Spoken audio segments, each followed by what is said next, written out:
and welcome to Smooth Sailing Kubernetes and Modern Applications with Nutanix Cloud Platform. I'm Aaron Delp on the Cloud Native Marketing team here at Nutanix. And whether you are listening to this as part of ContainerDays, either at the event or on a replay shortly thereafter, just wanted to say thank you for taking the time today and thank you for your interest in this. And as we go through the agenda today, we really have two big areas we're going to be talking about. Number one, we're going to be talking about probably the biggest challenge I personally see today, and that is complexity. How do we solve for it? What is it? We're going to talk about that. And then what I see as 5 steps where HCI, or hyper-converged infrastructure, solves for this problem of complexity. So let's dive right into the challenges today. I'm going to summarize this like this. Everyone wants to go faster, everyone wants freedom of choice, and everyone still has to manage all of that. But if I step back to, I used to do data center operations once upon a time, this is basically a common problem, complexity, that hasn't changed in quite a long time. Everyone always wants to go faster. They always want to provide better support. At the same time, they still want to be able to change if they need to. And as the environments grow, we want centralized management and this ability to make sure everything grows in a way that fits in with the business. So again, a summary here, whether it's public cloud, private cloud, hybrid cloud, choice, flexibility, ease of use. And oh, by the way, we need security around all of this as well. And that security, with the rise of malware, ransomware, some of these other things that in the industry, and I'll add API and APIs as a threat vector these days. Very, very hard to do this as these environments grow. But this is what we wanted. Pretty simple. But this is what we got. And I'm sure you've seen this slide before, but CNCF, all the projects listed out here. I mean, Kubernetes alone has over 120 projects built with Kubernetes as a foundation. So we have this complexity just at the applications layer. But then to add another level of complexity onto this, what about when we attach our applications and orchestration solution to our infrastructure? And what if that infrastructure wasn't built for cloud native? And what I mean by that is I'll refer to it as legacy infrastructure. Legacy infrastructure just isn't built to handle the dynamic resources and demands of Kubernetes. Kubernetes, as we all know, extremely fast, rapid scaling, and requires just a fundamentally different approach to storage and networking. And on top of all of that, Kubernetes itself evolves extremely fast. You're looking at releases measured in weeks. And how do you stay on top of that deployment cycle? How do you stay on top of that life cycle?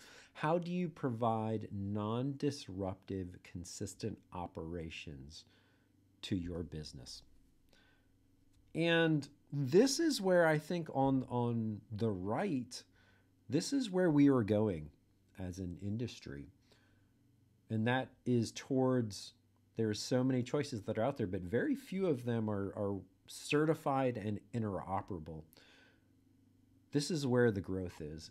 Enterprises, and just really any organizations, want freedom of choice, but they want freedom of choice in solutions that work top to bottom. I'll use the term a stack that works top to bottom. And they want that to be easy to procure, easy to implement.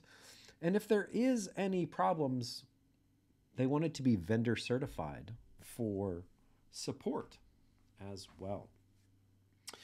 And so with that, how do we solve for all of the complexity I just talked about? Well, I'm going to identify 5 steps. HCI, or hyper-converged infrastructure, solves for this complexity. But let me also step back before we go into the 5 steps and talk about a goal. What is the goal we're looking for here? Well, this is seamless hybrid and multi-cloud apps. No matter their location, invisible location, full portability, no cloud lock-in, no location lock-in, with native integration to no matter the location or where the cloud is, and seamless movement and elasticity between clouds. And you achieve this through a single platform that uses consistent constructs and skill sets. And this, to me, is the goal. This cloud platform that provides all of this. So how do we get there? How do we get to this goal? 5 steps to get to this goal. Step 1, we need to choose a deployment location. You'll notice here I've identified 2 on premises, one of them being virtual or virtualized with HCI, the second one being bare metal, very common in Kubernetes, and the last one, of course, being public cloud.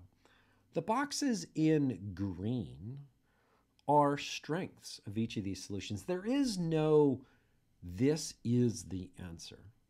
There is no silver bullet, if you will, that solves for all of this.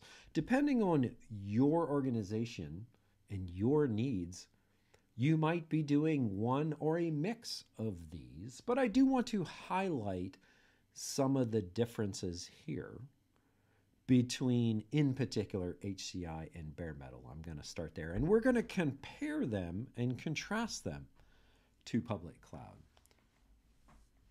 So if I start HCI, it is, in my opinion, superior to bare metal. Now, why is that? I'll go back to early virtualization days.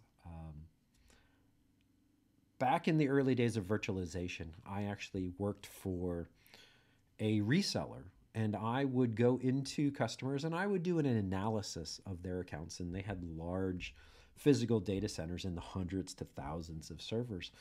And we would do an analysis of those, and we would help them modernize into virtualization. We have that same thing going on as we now virtualize and abstract into cloud native. But I'm going to, for now, just talk about this. What are some advantages of virtualization in HCI? Well, first of all, full consolidation. I like to think of this as it takes everything, abstracts it away, dynamic pools. Dynamic pools is CPU, of memory, of storage, and then provides that cloud-like infrastructure without you even having to think about it. And by doing that, you get resilience built in.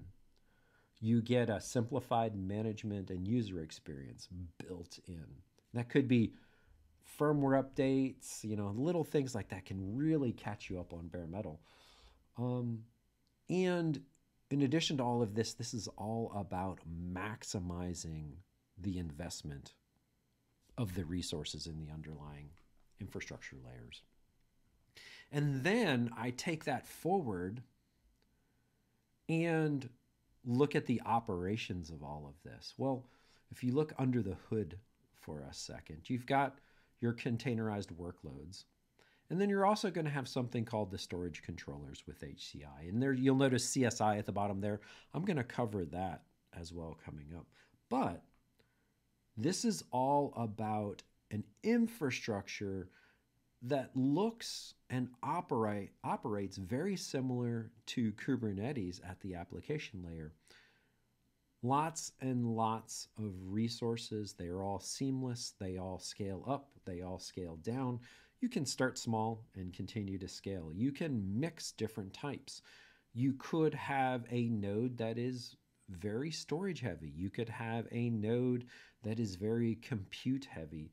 This is all about increasing the infrastructure where you need it, when you need it. And because it's all abstracting away, upgrades become extremely simple as well. And Nutanix, of course, if I bring it back to Nutanix for 1 second, Nutanix is the undisputed HCI market leader. Whether you're looking at Gartner Magic Quadrant, whether you're looking at Forrester Waves, HCI was pioneered by Nutanix, and it was pioneered for workloads such as this. So now, step 1, again, choose our location. We talked about that. Step 2, let's choose a Kubernetes distribution. Maybe it's OpenShift, Rancher, Azure, Anthos, EKS, or even just straight up open source Kubernetes. The goal here is that stack that I mentioned. How do we provide a stack that top to bottom, it looks seamless, it looks invisible? Well, this is where Nutanix really comes into play. What we've done here is worked with all the major vendors that are out there. And you'll notice here on this slide, there's even more than I mentioned on the previous slide. We've been doing this for a number of years. Not everyone realizes that. And we've been doing this for a number of years that these are certified partners, seamless support. That's extremely important. This isn't, hey, it kind of sort of works together, and oh, by the way, if you call support, we're going to tell you to call the other person or something like that. This is all about helping you provide a single stack, along with infrastructure as code resources listed at the bottom. So how can you build, own, and operate this over time? Well, no matter who you choose, Nutanix is the best platform to run Kubernetes. Now, I do want to point out one in particular, and that is Red Hat. We do have a strategic partnership with Red Hat. And as part of that, OpenShift is preferred for Nutanix, and Nutanix Cloud Platform is preferred for OpenShift and RHEL, Red Hat Enterprise Linux, so that the solution top to bottom becomes a stack. And because of that, it is certified, it is tested, it is fully supported, and you can operate this with confidence. I'm going to move on to step 3. We've chosen our location, we've chosen our distribution. The next thing I like to think about is storage. A lot of these stateful applications that are out there, they need storage. And there's 2 ways to think about it. Is it with the containers or is it in the containers? If it's for the containers, it's going to be, think of it as existing storage, existing architectures, typically will be deployed and orchestrated using a CSI driver. And if you have an environment that has traditional applications, it can coexist with traditional applications. If you contrast that to in the containers, well, it's typically software-defined storage, and that runs inside the containers. It's fully owned and orchestrated by that cloud-native layer, and that is an entirely new shift in architecture and mindset. I mentioned CSI drivers a few times here, and this is where this all starts to come together. First of all, CSI, Container Storage Interface. This is nothing more than a standard for block and file systems to talk to Kubernetes and be certified with Kubernetes. Nutanix does have a certified CSI driver. And the advantages here are great because this is where it becomes extremely simple to operate. You can deploy in minutes. We can do the one-click upgrades that we talked about at the HCI layer. Well, now we can bring that in as well. Still highly available, still able to do native DR. And this meets the requirements, persistent or non-persistent. You get high availability, you get scalability, you get reliability, and at the same time, it's all performant as well. Really good way to approach this when you're matching the orchestration layer to the infrastructure layer. Now, one I didn't mention was objects. I talked about file, I talked about block. Well, maybe you have an application and it started out in public cloud and it consumes storage in an S3 API compatible format. Well, great, bring it in. No need to change anything. And you are also able to take advantage of some additional operations as well. If you're on the IT operations side, hey, guess what? You can now deploy and manage just like any other infrastructure. And you can do those capacity planning like things that IT operations always has to do. And this allows you to scale that environment as needed. But the whole goal here is to make all of this seamless, to consolidate all of this together into one single instance, and of course, reduce complexity and reduce TCO, total cost of ownership. And by unifying all of this under one built-in platform, whether it's volumes, files, objects, you can do that all with Nutanix. Whether it is file and block, or whether it's unstructured data through S3 as well. Now, step 4. Step 1, we chose our deployment location. Step 2, we chose our orchestration. Step 3, we started to think through what kind of storage we need. We need to integrate it into the tool chain. We need to build this all out. Whether you are a developer managing CI/CD or an operations side doing infrastructure as code, automation is the name of the game here. If you're doing cloud native applications, automating and scaling the infrastructure or the applications is key. This is how we achieve hundreds to thousands to hundreds of thousands of objects and microservices. And this is where the full stack really comes into its own. This is all about setting this up and just getting out of the way. And how do you do that? Well, through tools. This cloud native ecosystem, infrastructure as code, whether it's Terraform, Packer, Ansible, PowerShell, all supported by Nutanix and be able to be easily integrated into your environment, which leads us to our last step. All of this was leading up to, I'll say, day 0 or day 1 operations. Well, what do you do once you're ready for production? All of your proof of concepts and testing has been done and you're ready to roll this out. I need to operate this, and then at some point in the future, you'll have to patch, and then someday you'll have to upgrade as well. And the more this grows, the more complex all of this is. So how do we take that and simplify it down as much as possible? This is where the concept of observability has come in. Observability really big in our industry right now because of operating this over time. How do you make sure there aren't orphan containers out there somewhere? How do we make sure our pods, our deployments, everything that is listed here under observability, how do we make sure we have insight into all of this and control over it? Well, this is both something we're working on today as well as a future direction for Nutanix, is building observability for Kubernetes into our management so that you have a combination of an infrastructure view, but it has a Kubernetes lens that is powerful for you.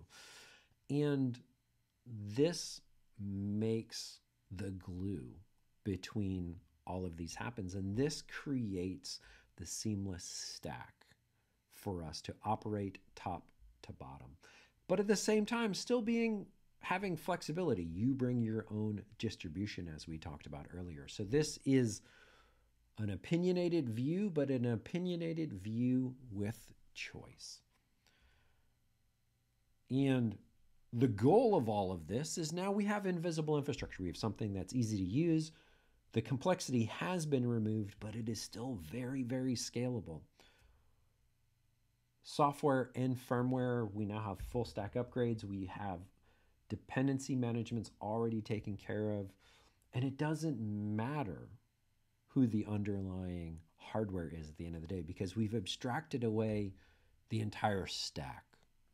And one additional point to talk about in this is Cluster API. So first of all, in case you haven't heard about it, what is Cluster API? Cluster API it's a Kubernetes subproject, and it is all about provisioning, upgrading, and operating multiple clusters. The more clusters you have, the more complexity you have. How do you manage the life cycle of Kubernetes across clusters?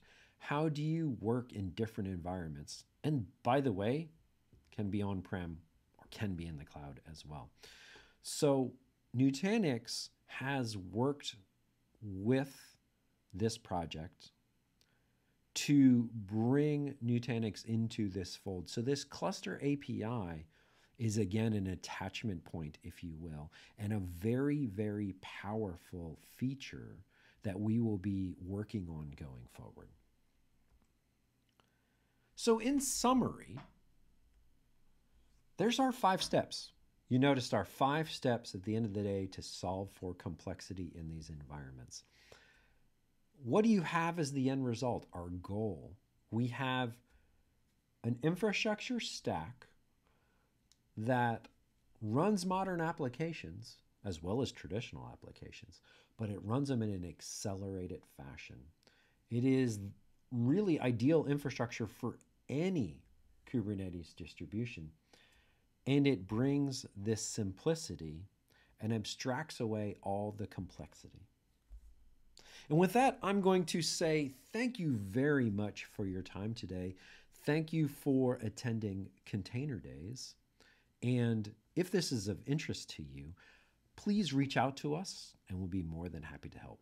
Thank you very much.